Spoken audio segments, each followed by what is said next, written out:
leyenda que mientras dormitaba la diosa Hera, Zeus aprovechó para dejar que el pequeño Hércules se amamantara.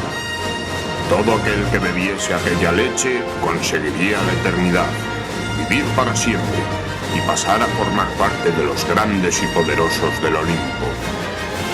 Hércules estaba consiguiéndolo, pero en ese momento la diosa Hera despertó de su letargo y golpeó a Hércules, dejando que la leche saliese libremente de su pecho y viajase por la galaxia.